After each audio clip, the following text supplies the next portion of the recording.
Hello and welcome back to my channel. I am so glad you decided to click on this video. I don't usually do dedicated review videos, but I know this is a book that's on many people's most anticipated of the year, and I just thought, why not? It deserves its own video. So if you clicked on this, then you already know what book it is, and that is Funny Story by Emily Henry. Now, if you've been around here for a little bit, you will probably remember how much I despised Happy Place, which was her 2023 release. I found a lot of the characters to just be like overly dramatic and generally annoying, but for me, the nail in the coffin was miscommunication being like the driving plot force, and like, I just can't do it. I hate it so much. And because I did love Beach Read, I didn't read her second one, People We Meet on Vacation, and I really enjoyed Book Lovers, her third adult novel. I was super disappointed in Happy Place. It seems like I'm definitely in the minority about it, but I don't know. If you want to know my thoughts, I'm going to direct you to Leandra the TBR Zeros video, because she like just perfectly sums up everything I didn't like about that, and she does it better than I ever did. So, how did Funny Story measure up? Keep watching. So, Funny Story finds us back in a small lakeside Michigan town, much like the setting of Beach Read. Our main character, Daphne, has moved there with her fiance, Peter, who grew up there. Daphne is living out her dream job as a children's librarian, and as the story opens, we find out that she is living with a man named Miles after being unceremoniously dumped. And who, you might be asking, was she dumped for? That would be Peter's childhood best friend, Petra, who also happens to be Miles' ex-girlfriend. Are you with me so far? To recap, that is her ex-fiance's new fiance's ex-boyfriend. Now, despite having her dream job, Daphne is literally counting down the days until she can move out of the town. She is sticking around because the library is hosting a big readathon that is also a big fundraiser for the library, and she has really head up the whole thing. So, you know, she's not going to leave before the day has come. So one night, Miles and Daphne, while they are living together, they mainly keep to themselves. They don't have a lot in common. And Miles is like a big stoner. He also, you know, is just very different from Daphne, who's very buttoned up and type A.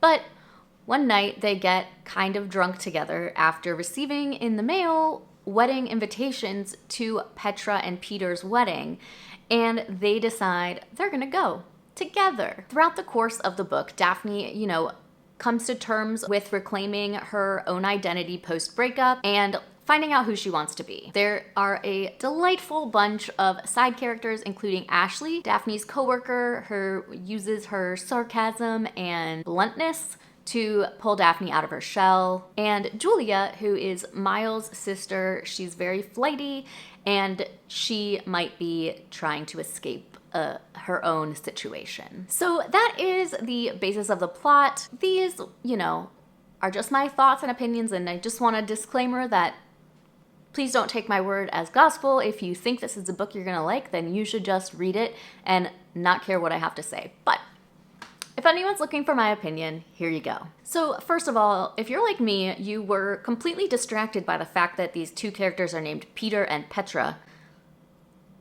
Why did that have to happen? It didn't.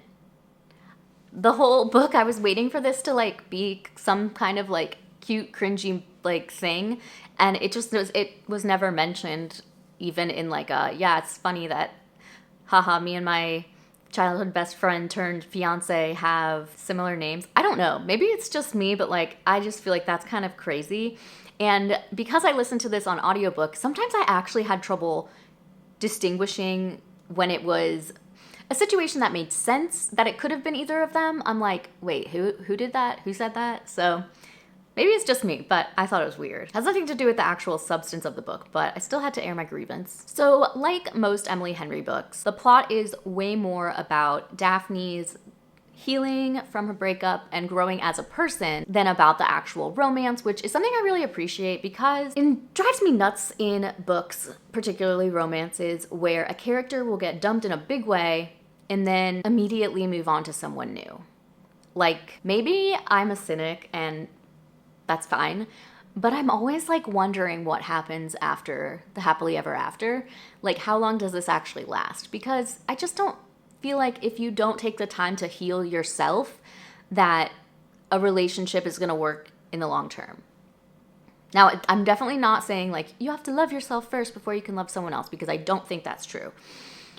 But I do think that there's a part of, jumping into a new relationship is just not necessarily the best way to get over a relationship that you were really hurt by or that left you with a lot of trauma. So while I did find this book to kind of end and wrap up really quickly and very, very neatly, I would feel confident saying that if I looked at this couple, several years down the line, I think they'd still be together. I think they're gonna make it. I do wish there was a little more buildup and tension in their relationship prior to getting together. Now, like, I understand that these two couples of hot people are obviously, everyone's hot, so we're gonna find each other attractive. It just felt really convenient that they just like couple swapped, kinda. I think it would have benefited the book to have just a little bit more of like a buildup and whatnot towards them emotionally, because it just kind of like gave me the vibes of like a man and woman like just can't just be friends or whatever, and I don't want to see that. Like, I want this to be and feel like a really, really genuine connection and not just like a convenient because we're both hot connection. So another relationship, Miles and his sister Julia have such a sweet relationship. I feel like I talk with relative frequency about how much I love sister-sister relationships in books. They make me so happy. But I think this book has really made me come to realize that I just like sibling relationships. I really, really like sister-brother relationships too. There are definitely differences in the dynamic between those two siblings, but I feel like I'm just gonna seek out more books with sister-brother relationships in addition to just sister-sister relationships. It's personal preference, but I do think it is definitely worth noting. There also was just a little bit of repetition that I found to be a little irritating. Like, there were more than one scene where it's like a would-be sex scene, but they're like, oh no, we shouldn't do this, we shouldn't do this. And I mean, like, one is fine, but it just felt like, didn't I just read this scene? You know what I mean? One last thing of note, the summary that I gave and the publisher's summary would lead you to believe that there's like a fake dating trope in this book, and I feel like that is kind of misleading. There is so much talk about how it's like this small town and everyone knows everyone, but I feel like it couldn't have been that small, because Daphne and Miles really didn't pretend they were dating to anyone except Peter and Petra. They spent most of the book insisting to everyone around them that they were just friends. Honestly, this book didn't really have that much to do with the exes in this relationship, and I was kind of bummed because I love fake dating in romances, but it's okay.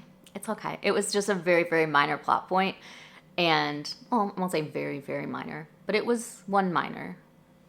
It was minor, and maybe, it's my fault for kind of getting that impression, but I was bummed. So, to wrap it all up, I gave Funny Story a solid 4 stars. But if you regularly read a lot of romance and you've enjoyed Emily Henry's books in the past, I very much think it will be a 5-star read for you. A huge thank you to Penguin Random House Audio for the gifted audiobook to review. I'm so glad that I had the opportunity to do this review for you all, and hopefully this gave you a better idea of whether or not you want to pick this up. And if you like this video and want to see me do like more individual book reviews in video format, let me know, because I mean, this was fun and it, isn't too much extra work on top of my other videos. So if you like it, I'm definitely willing to do it more. So if you like this video, give it a thumbs up. If you haven't subscribed, I would really appreciate it if you would. And I'll see you in the next one. Bye!